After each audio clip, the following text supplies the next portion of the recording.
की जय। जय बाबा।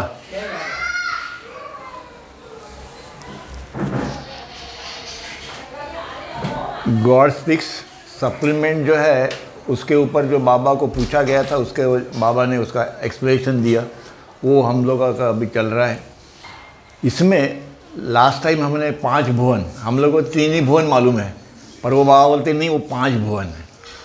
तो उसमें 2 भुवन उन्हें और ऐड कर दिए। जैसे वेदांत वाले जो है, वेद वाले जो है, वह लोग अन्न भुवन, प्राण भुवन और मनोभुवन ये बताते हैं। मतलब ये स्थूल जगत के साथ में चौथे भुवन का कुछ पार्ट, जिसको वो अन्न भुवन कहते हैं, वह अदृश्य है। ये जो है 21 जगत जो है वो अदृश्य है, और इनका निवास, किनका निवास वहाँ पे है? प्रधान देवदूत और देवदूत। ये दिखाई थोड़ी देते हैं, ये तो दिखाई नहीं देते, पर इसके बावजूद भी बाबा बोलते नहीं वो है। और उसको इस प्रकार से उन्होंने समझाया, अन्न भुवन, प्राण भुवन और मनोभुवन। मनोभुवन में मनोजगत प्लस ये 7 उपजगत जो आते हैं, वो लास्ट टाइम हमने देखा था इसको। और इसी प्रकार से ये चौथा जगत है, और ये 5वां जगत जो है वह परमात्मा गॉड। 3 जगत 1 2 3, यह चौथा जगत है, और ये है 5वां जगत, 5th जगत। इसका डिटेल लास्ट इसमें हमने पूरा किया है, अभी उसको आगे चलते हैं। इसमें जब भी आदमी कभी अपना शरीर छोड़ता है ना, बॉडी ड्रॉप करने के बाद, तो 3 दिन तक 72 आवर्स तक हमारा जो आत्मा जो है वो जहाँ पे उन्होंने बॉडी ड्रॉप की है वहाँ पे वो रहता है। 3 दिवस उसका वास वहाँ रहता है। उसके बाद में वो 8 दिन तक यहाँ रहता है। दोनों जगत के बीच में ये जो है ना, चौथा भुवन जो है, अदृश्य भुवन बताया है, ये एक्चुअली यहाँ 7 जगत है, पर यहाँ जगह नहीं थी तो हमने लाइन 3 ही निकाली है, पर वहाँ पे 7 जगत है, 7। तो उसके बाद में 8 दिन तक, 8 या 9 दिन तक वो उसका यहाँ पे वास होता है। तो यहाँ वास होने के बाद वो अपना लेखा जोखा कहता है कि भाई मैं धरती पे गया था परमात्मा प्राप्ति के लिए, परमात्मा तो मैंने मिला ही नहीं, तो मैंने क्या गलतियाँ की, ऊपर नीचे, अच्छे संस्कार बुरे संस्कार, इसका वो लेखा जोखा करता है। फिर उसके बाद में वह स्वर्ग और नर्क में जाता है। अपने आप बोलते हैं ना, स्वर्ग है और नर्क है। तो स्वर्ग और नर्क है मतलब ये दूसरा प्लेन और तीसरे प्लेन के बीच में, यहाँ पे वो स्वर्ग और नर्क है, वो दिखाया नहीं गया, ये इसके बीच में, दूसरा और तीसरे प्लेन के बीच में, वहाँ पे हम जो संस्कारों का बैलेंसिंग करते हैं, वहाँ पे अच्छे संस्कार और बुरे संस्कार। अच्छे संस्कार है तो हम स्वर्ग में जाते, बुरे हैं तो हम नर्क। अच्छा बता दें अपने उधर जाते। वहाँ होता क्या है एक्चुअली? तो वहाँ संस्कारों का बैलेंसिंग होता है। अच्छे अगर संस्कार है तो वो हम लोग उसको एंजॉय करते हैं, उसको नष्ट करते हैं, और फिर जब बैलेंसिंग हो जाता है, नज़दीक बैलेंसिंग आता है, तो फिर हम यहाँ से निकल के हम यहाँ आते हैं। ये वेटिंग है। लास्ट टाइम मैंने बताया था, वेटिंग आज वर्ड आया था ना, कि वो आत्मा वेटिंग में रहता है, और वो ये तय करता है कि मुझे अगले जब मैं भर्ती में जाऊंगा तो मुझे पूरे संस्कार नष्ट करने हैं, परमात्मा का दर्शन चाहिए। तो उसके लिए जो हम ऐसी परिस्थिति कौन सी होंगी कि जहाँ पे मैं अपना फिर से बर्थ लूँ और मैं अपने पूरे संस्कार जो है वो नष्ट करके मुझे परमात्मा प्राप्ति हो जाए, इसके लिए। पर वो फिर भी नहीं होता है, वो होता नहीं है। वो आता है ये सोच के, हम आते तो है पर होता नहीं है वो फिर हम नए संस्कार बनाते हैं, उसके बाद और एक नए संस्कार और एक नए संस्कार, और ये सिलसिला जो है वो चलते ही रहता है। तो यहाँ से वो यहाँ आने के बाद फिर यहाँ जाएगा, फिर इधर जाएगा, फिर इधर जाएगा, ऐसे ये जो सिलसिला जो है वो चालू रहता है, वो बंद नहीं रहता है। कब तक? जब तक अच्छे और बुरे संस्कार एक ना हो जाए, या दोनों संस्कार डिस्ट्रॉय ना हो जाए, या संस्कार जीरे ना हो जाए, जीरो हो जाना चाहिए। तो इसका उसका जो डिटेल वर्णन बाबा ने बताया कि ये है क्या एक्चुअली, और ये होता क्या है। पिछले इसमें ये पोर्शन रह गया था, उसको मैंने आज कंप्लीट कर दिया। तो नेक्स्ट जो है विषय जो है वो है असली जन्म और असली मौत, real birth and real death. What is this real birth and real death? बाबा जो समझाते हैं, असली जन्म और असली मौत एक ही है। हम एक बार ही जन्म लेते हैं और हम एक बार ही मृत्यु होती है मन। मतलब हमारा जब भी हम इस महासागर में थे तभी हम एक ड्रॉप थे। जब हमने इस महासागर से हम बाहर आए ड्रॉप, वो हो गया हमारा जन्म। और जब हम इस महासागर में फिर से गए 7वें प्लेन में तो वो हो गया हमारा मृत्यु। तो बहुत सारे धर्म वाले जो है 2 3 4 5 जितने भी है वो कहते हैं कि नहीं, एक ही जन्म है, एक ही मृत्यु है, ऐसे हमारे प्रॉफिट ने बताया। ऐसे दूसरे बोलते हैं कि नहीं नहीं ऐसा नहीं है, पुनर्जन्म है, 84 लाख है, ये है वो है, वो सब बताते हैं। तो उसके ऊपर बाबा का ये एक्सप्लेनेशन है कि उनका जो कहना है वो भी बराबर है, इनका जो कहना है वो भी बराबर है। यह बॉडी बार बार जन्म लेती है, इसलिए हम उसको कहते हैं पुनर्जन्म। पर जब आत्मा जो है वो एक ही बार अनकॉन्शियस है, वो कॉन्शियस हो गया, तो आत्मा जो है वो एक ही बार इस माया के अंदर में से एंट्री की, मतलब उसका जन्म हो गया इंडिविजुअल, और एक ही बार वो यहाँ पे चला गया वापस, रिटर्न बैक टू जर्नी। इन सारी प्रोसेसों से होते हुए वो वापस 7 प्लेन में चला गया, तो उसका जन्म एक ही है, मृत्यु भी एक ही है, दोनों बराबर है। और बाबा वो समझाते हैं कि ये लोग जो झगड़ा करते हैं कि हमारे इसमें ऐसा लिखा है, बाबा ने लिखा है लिखा है, जो है जो समझा नहीं है तुमको, तो उन्होंने उसको एक्सप्लेन किया है। एक्सप्लेन ये है, डिटेल उसका ये है कि असली जन्म एक और असली मौत ये एक ही है।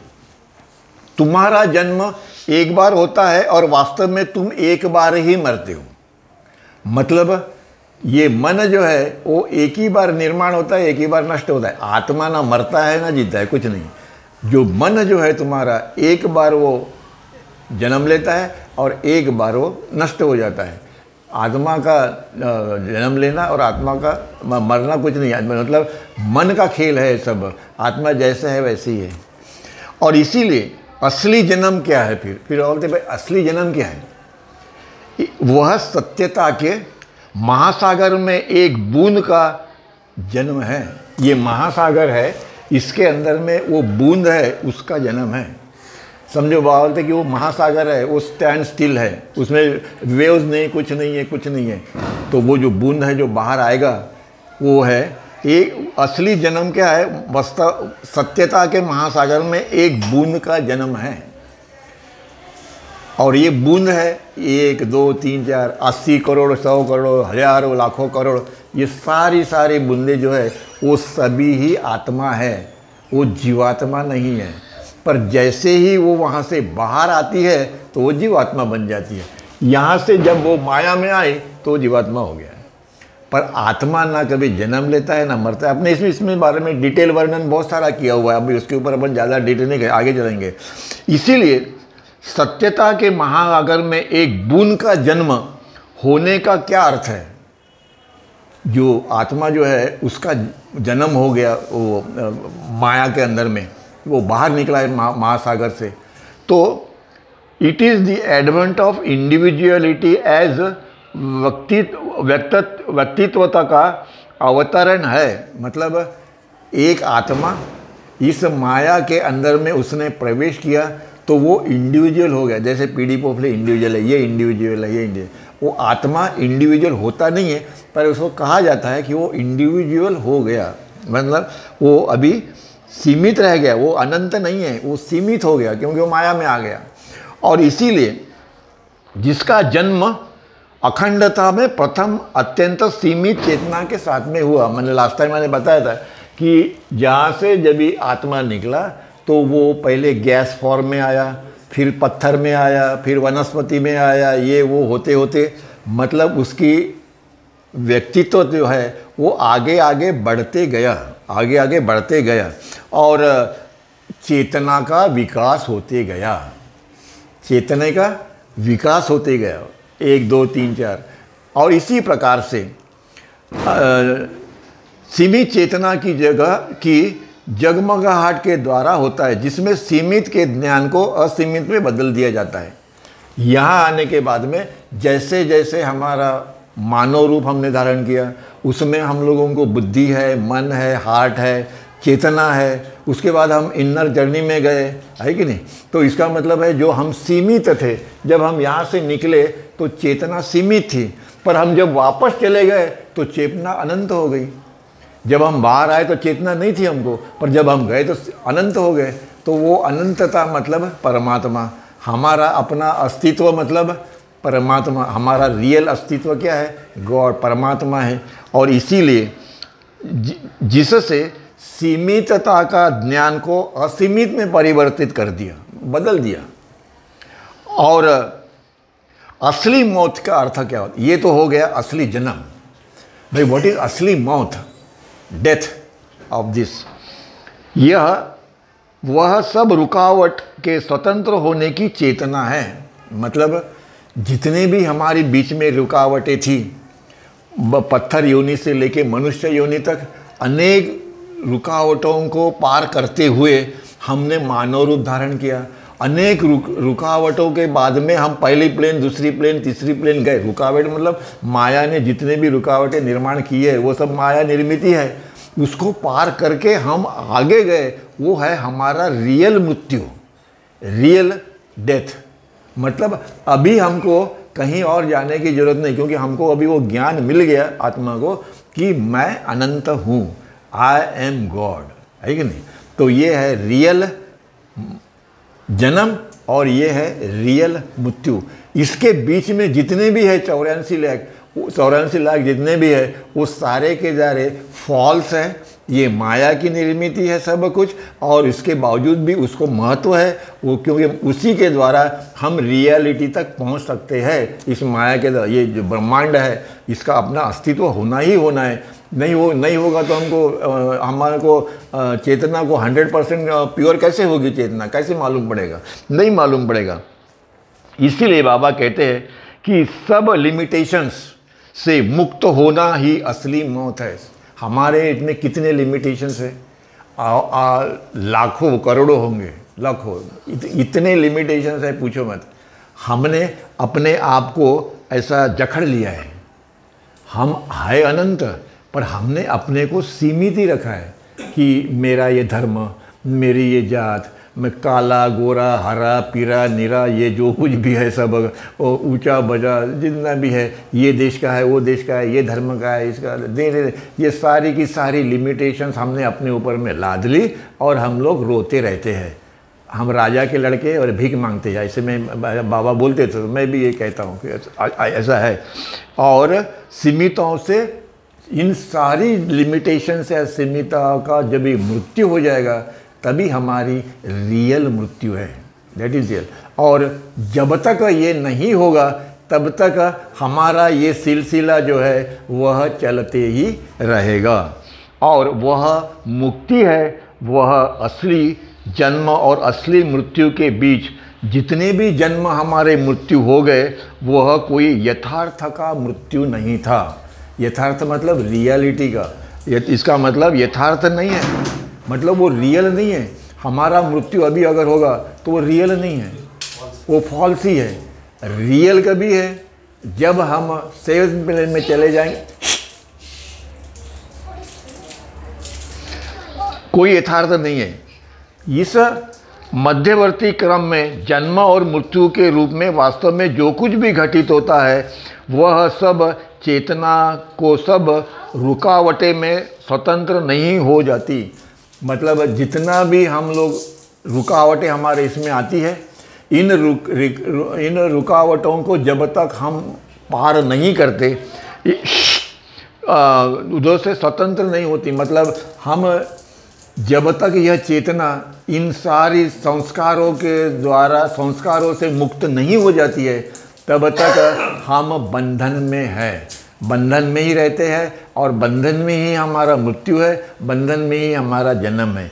रियल मृत्यु और रियल मृत्यु तब तक नहीं होता जब तक हमारी चेतना, जब तक वो संस्कारों से जो घिरी हुई है, वह जब तक संस्कार नष्ट नहीं हो जाते, संस्कार जब तक वो संस्कार फ्री नहीं हो जाती चेतना, तब तक उससे यह अनुभव नहीं है कि मैं अनंत हूँ। आगे में वो कहते हैं, आखिरकार अंत में चेतना सभी दोषों से, बंधनों से बिल्कुल स्वतंत्र हो गई और अपरिमित रियलिटी, सत्यता का अनुभव करती है। चेतना जो है हमारी, जो है अंत में संस्कार लेस हो गई, तभी हमको उस रियलिटी का, उस परमात्मा का, जिसे अल्लाह कहते हैं, परमात्मा कहते हैं, गॉड कहते हैं, जो भी सब लोग कहते हैं, रियलिटी है, ट्रुथ है, जो भी है, उससे रियलिटी, सत्यताओं का हमें सतत अनुभव कराती है। मतलब हमें ये अनुभव होता है कि मैं अनंत हूँ, मैं रियल हूँ, मैं ये हूँ, मैं वो हूँ, मैं गॉड हूँ, परमात्मा हूँ, इसका वो अनुभव कराती है। और इसी के लिए हमको सद्गुरु और अवतारों की ज़रूरत पड़ती है। वो है हमको हेल्प करने के लिए। कि इसीलिए बाबा बोलते हैं कि जब आप ढूंढना है तो सद्गुरु को ढूंढो, ढूंढना है तो परमात्मा को, अवतार को ढूंढो। साधु संतों के पास में जाओगे तो कोई बुरा नहीं है, पर वो आपको वो नहीं दे सकेंगे, उनकी जितनी कैपेसिटी है उतनी ही वो दे पाएंगे। पर आपको परमात्मा अगर चाहिए, इससे झंझट से मुक्तता अगर चाहिए, तुम्हें अगर चाहिए कि मैं कौन हूँ, इसका अगर आपको ज्ञान चाहिए, तो आपको सद्गुरु के पास ही जाना चाहिए और या अवतार के पास में जाना चाहिए। दूसरा और कोई रास्ता नहीं है। इसीलिए अपने को अपनी बुद्धि चाहिए, अपनी बुद्धि का यूज़ करो। और एक बार बुद्धि का यूज़ हो गया तो उसके बाद में फिर आप अपने आप में आगे जा सकते हो। यथार्थ मौत होना यथार्थ जीवन रहने के बराबर है। मानव रूप में ही आपको मरना है। मतलब मरना है मतलब ऐसे नहीं मरना है कि तुम्हारी श्वास ही बंद हो जाए। वो कहते हैं यथार्थ मौत, रियल मौत कौन सी है? तो जीवंत है, तुम सब कुछ कर रहे हो दुनिया के अंदर में, पूरे व्यवहार तुम्हारे चालू है, पर आप इन सबों से मुक्त है और इसका आपके ऊपर कोई परिणाम नहीं है। उसको कहते हैं यथार्थ जीवन रहने के बराबर है। तब आपका जीवन कैसे है? यथार्थ मतलब रियल है, शाश्वत है। यथार्थ मतलब शाश्वत है कि मैं अनंत हूँ, इसके बावजूद भी सब धंधे पानी सब कुछ चालू है, पर उससे अलिप्त है। दैट इज जीवंत होते हुए भी आपका यह मृत्यु है। जीवंत है पर वो मृत्यु है। मृत्यु क्यों है? क्योंकि आपका इस ब्रह्मांड से कोई लेना देना ही नहीं है, पर आपका कर्म चालू है, सब कुछ चालू है, पर लेना देना कुछ नहीं है। उसी को कहते हैं मृत्यु। मृत्यु का ये क्यों बाबा कहते हैं? क्योंकि यही हमको चाहिए। मरने के बाद क्या हो गया किसको मालूम? नहीं मालूम। तो जब जीवंत है तभी उसका अनुभव लो। और वो अपने को प्रॉमिस करने वाले हैं। मेरे बाबा बोलते हैं मैं तुमको प्रॉमिस करता हूँ, है कि नहीं? देखो सारे सद्गुरु जो है वो भी परमात्मा के तरफ ही उंगली करते हैं। पिछले 1000 साल के अंदर में ऐसा कोई साधु संत ऋषि मुनि महाराज योगी कोई है कि जिसने ये कहा होगा कि मैं परमात्मा हूँ, मेरे पास में आइए, मैं तुमको अपने जैसे बनाऊंगा? सद्गुरु कभी कभी कहते हैं, बार बार, हमेशा नहीं कहते हैं, पर सारे के सारे परमात्मा के तरफ भी लगते हैं। परमात्मा है। राम कृष्ण गौतम बुद्ध जीसस क्राइस्ट मेर बाबा अवतार है, परमात्मा इन ह्यूमन फॉर्म। और उसको पकड़ना, उसके साथ रहना, उसका नामस्मरण करना, ये है हमारी अनंत जन्मों की पुण्याई का फल है कि जिसने हमको यहाँ लाके बिठा दिया। जब इसके ऊपर हम सोचेंगे तो अपने को मालूम पड़ेगा कि साला सही में इतने इसमें से हम लोग गुजरे हैं और सही में मेरे बाबा के पास में आ गए हैं। अभी लोगों को ज़्यादा मालूम नहीं मेरे बाबा कौन है, पर जब मालूम पड़ेगा तभी खेल ख़त्म हो गया होगा। बाबा बोलते तब खेल ख़त्म हो गया होगा, मेरा खेल उनका खेल ख़त्म हो गया। इसलिए मैं बाबा बोलते इसलिए मैं बल देकर फोर्सिबली मैं बोलता हूँ कि ईश्वर के लिए मरो और तुम ईश्वर के लिए रहोगे। ईश्वर के लिए मरो मतलब फिजिकली नहीं, कोई काट के दे देगा। ईश्वर के लिए मरो मतलब आप सभी में परमात्मा है, इस प्रकार से जीवन व्यतीत करो, दूसरे की सेवा करो, दूसरे को मदद करो। ये है ईश्वर के लिए मरना। किसी को भी दुख मत पहुंचाओ, किसी को ऐसे वर्ड मत बोलो कि जिससे किसी को हर्ट हो जाए। ये है ईश्वर के लिए मरना कि तुम्हारे जितने भी लोभ है वो सारे के सारे नष्ट करा दो, है कि नहीं? धीरे धीरे एक साथ नहीं होगा। प्रयत्न करो। इसीलिए देन बाद में तुम बढ़कर, बाबा बोलते हैं कि तुम पहले एक बच्चे थे, जैसे ये बच्चा है ऐसे थे, बूढ़े हो जाओगे 70 साल के बाद में, है कि नहीं। और तुम पहले एक बच्चे थे, उसके बाद में आप बूढ़े हो गए बूढ़े हो गए और शरीर छोड़ देते हो, किंतु तुम कभी नहीं मरते और कभी जन्म भी नहीं लेते। बूढ़े हो गए, दिन में नौकरी वोकरी किया, पैसे वैसे कमाए, जो भी कुछ है, बूढ़ा हो गए, चले गए। हाँ, पर इसका मतलब ये नहीं कि तुम कभी ना मरते हो ना कभी जन्म लेते हो। तुमने सिर्फ एक कोट पहना था, वो निकाल के दूसरा पहन गया, वो ख़त्म हो गया तो तीसरा पहन गया, पर तुम्हारा मृत्यु कहाँ हुआ? तुम्हारा जो है, जब हम ये शरीर छोड़ते हैं तो हमारे साथ में हमारा आत्मा है, आत्मा के साथ में वो चेतना है, चेतना के साथ में और संस्कार भी है, सभी कुछ है। सिर्फ ये शरीर चला गया, हम कहाँ मर गए?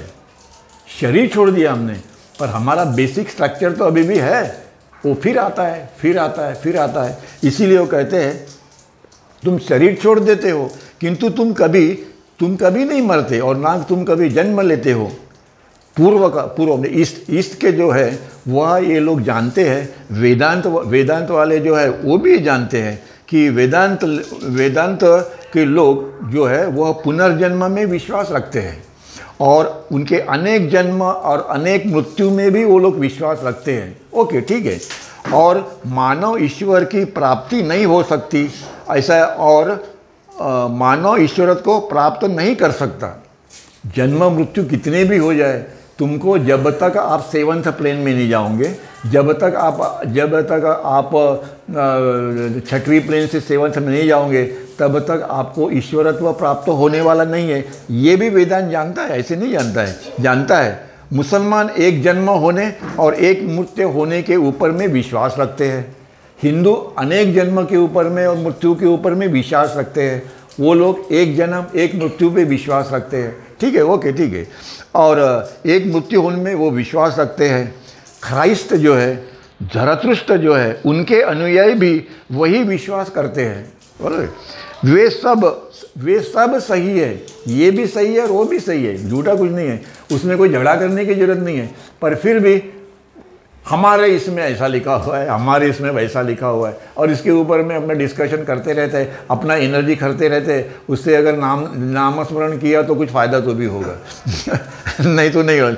लेकिन वो ईसा मसीह हो, गौतम बुद्ध हो, प्रॉफिट मोहम्मद हो या झरतुष्ट हो, वे सभी इस मत को मानते हैं जिसमें मेरा अर्थ असली जन्म और असली मृत्यु है। ये सभी जितने अवतार है वो सभी का कहना यही था, अलग कोई कहना नहीं था। जो असली मृत्यु है, असली मृत्यु से है, उनका कहना मतलब असली जन्म और असली मृत्यु जो है वो बता रहे, उससे उनका मतलब है। सभी का जितने अवतार हो गए उनका भी यही कहना है, वो यही बताने चाहते थे, पर बीच में कुछ गड़बड़ हो जाती है तो अपना अपना लोग लगाते हैं। मैं कहता हूँ कि तुम, फिर वो बोलते मैं ये कहता हूँ कि मेरा अर्थ असली है जन्म। मैं ये कहता हूँ कि तुम एक बार ही जन्म लेते हो और एक बार ही मरते हो। जो उन्होंने बताया, मैं एक बार ही जन्म है तुम्हारा, एक बार ही मृत्यु है। सभी तथा कथित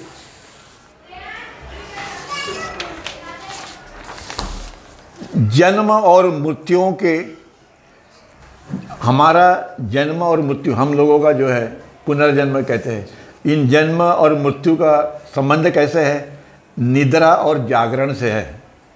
निद्रा और मृत्यु के बीच यह अंतर है, तुम सोने एक बार जगते हो और अपने को उसी शरीर में पाते हो। हम सोते हैं ना, एक शरीर हमने सोने के टाइम में हमने वो शरीर यूज़ किया, वो बाद में जब उठे हैं तो शरीर वही था। पर मृत्यु के बाद में सिर्फ इतना होता है कि ये शरीर जाके हम नया शरीर ले लेते, फ़र्क इतना ही है। लेकिन मृत्यु के बाद अपने को एक भिन्न शरीर में पाते हो। यह जानते हो केवल भाग्यशाली लोग ही है जो मरते हैं और ईश्वर के साथ एक रूप हो जाते हैं। भाग्यशाली वही है कि जो ईश्वर के जो मरते हैं और ईश्वर के साथ एक रूप हो जाते हैं। मरते हैं मतलब है कि उनकी चेतना जो है वो संस्कार से नील है, और ये चेतना जो है उनकी आत्मा पे जब भी केंद्रित होती है तभी वह चेतना आत्मा को ये अनुभव देती है कि तुम अनंत हो, you are God, you are Allah, जो भी वो होता, यू आर रियलिटी, ट्रुथ। और यही है रियल मृत्यु, और सभी अवतारों ने इसको स्वीकार किया है। मेहर बाबा भी स्वीकार करते हैं, पर बीच बीच में गड़बड़ हो जाती है तो झगड़ा करते रहते हैं। और इसीलिए आज का यह अपना मैं यहीं समाप्त करता हूँ। उसके बाद में नेक्स्ट जो है वो है फना और फना फिला। फना फिला के मतलब बाबा लास्ट टाइम मैंने एक्सप्लेन किया था उसको कि निर्वाण और फना फिला का मतलब होता है परमात्मा में पूर्ण एक रूप हो जाना, 7th प्लेन के ऊपर में। लास्ट टाइम हमने इसका एक्सप्लेन किया था, पर अभी फिर भी बाबा ने और कोई एक्सप्लेनेशन उसका दिया है थोड़ा सा, वो हम नेक्स्ट टाइम लेंगे ताकि वो भी हो पूरा हो जाएगा एक ही इसमें। दूसरा उसका और एक आइटम जो है उन्होंने बाबा ने लिया है, वह है चेतना का प्रतिवर्धन, इन्वोल्यूशन ऑफ कॉन्शियसनेस, उसके ऊपर में। तो ये दोनों भी है, नेक्स्ट टाइम लेंगे और इससे बताएंगे कि निर्वाण और फना फिला मतलब ब्रह्मीभूत या जो है 7वीं प्लेन, ये एक से में से दूसरा अलग नहीं है, दोनों एक ही है। सिर्फ एक में मुक्ति मिलती है, दूसरे में आत्म साक्षात्कार होता है, फर्क उसका इतना ही है। वो डिटेल नेक्स्ट टाइम। अवतार मेहर बाबा की जय। जय बाबा।